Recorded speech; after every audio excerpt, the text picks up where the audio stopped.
Pop-it fidget toy is so satisfying, but what if you could have one with you all the time? Let's say on your nail. Keep watching to figure out if it's actually possible.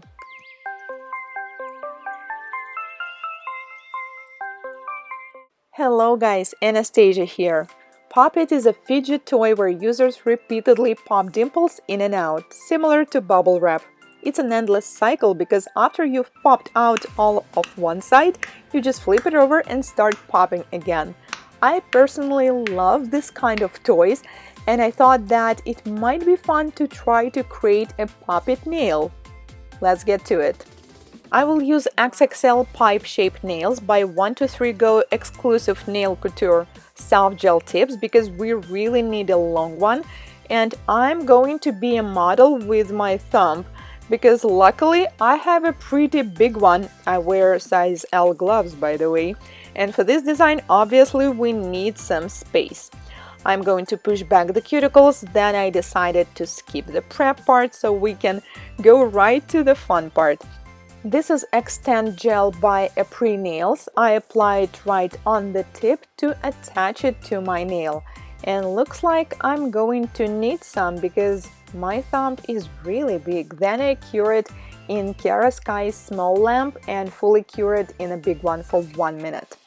I'm going to cut out the poppet from my keychain poppet because I watched so many tutorials on DIY poppets and realized that no, we're not doing this. I'm just going to use the one that is already there. By the way, it was quite a challenge to find a small poppet because normally they're pretty large, obviously because they're designed for fingers. So this is the smallest one that I could find. Those are for keychains. First, we're going to create a hole so we can install this dimple right in our nail. I'm using the carbide bit, and before that I put the dimple on top so we can see that I need to create the hole almost from one side wall to the other so it's going to fit. But also I'm usually worried that I'm going to file it too big, so I'm definitely going to check it from time to time. I just realized that it's been a while since I did something fun on my nail, so I'm really happy that we get to do it now. Let's see if that's enough, but first I'm going to clean these leftovers with the orange wood stick because this dimple that I have, the material is so soft and tender. I'm really worried that I'm going to scratch it or something, so I'm really careful. No, not big enough, so we just keep filing.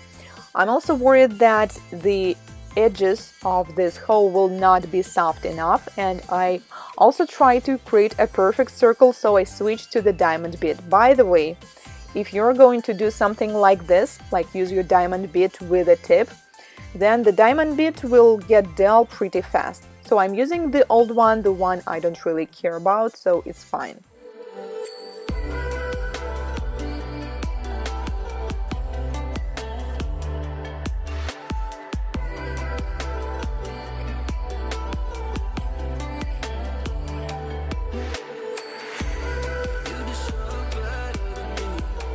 Actually, we can use the same bit to soften the edges as well, so looks like it almost fits. I just want to make them slightly softer so they will not be too sharp, and also it will be easier to secure this dimple because we really want it to stay on the nail.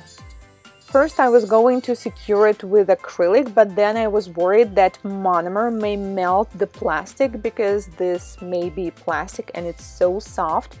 So I decided to try using a regular glue tip instead, or the base coat for the dip systems. So I applied it and it took quite a while for it to dry, I believe like few minutes, and it still wasn't secured well, so I decided to use a clear polygel instead.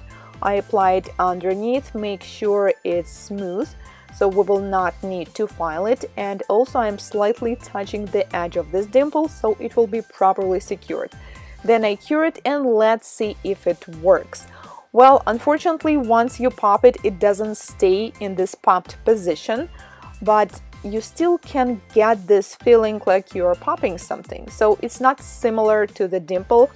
The reason for it is because these dimples, they are always on a flat surface and the nail surface is not flat.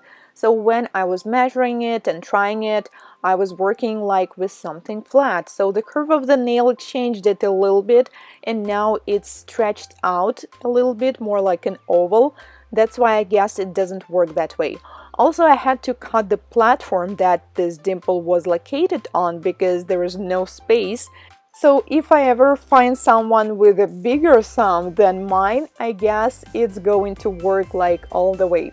But I decided to finish up with the design anyway, since this puppet is lightly lilac color. I used pink and purple gel polish to cover the nail, so we will have a finished design. And then I tried to do a little ombre, which was pointless, honestly, because you still cannot really see this tiny part on the sidewall. But I did it anyway, and then I cured it, and then I applied another coat because, you know, we need to finish up the design. And then we need to seal it with a top coat, and the biggest stressful part here was to not touch the dimple, because once it hardens, I'm really worried that it's not going to work at all. This design is made obviously just for fun. This nail is definitely not wearable because we created a big hole in the middle of the nail, and now everything that it is there is just a thin layer of plastic. Is that the material this puppet is made of? I'm not even sure how to call it. But it was still fun, and I have to say it still works like a fidget toy because you can touch it, you can pop it a little bit, and it feels good. Let me know what do you think, and do you personally like this kind of fidget toys?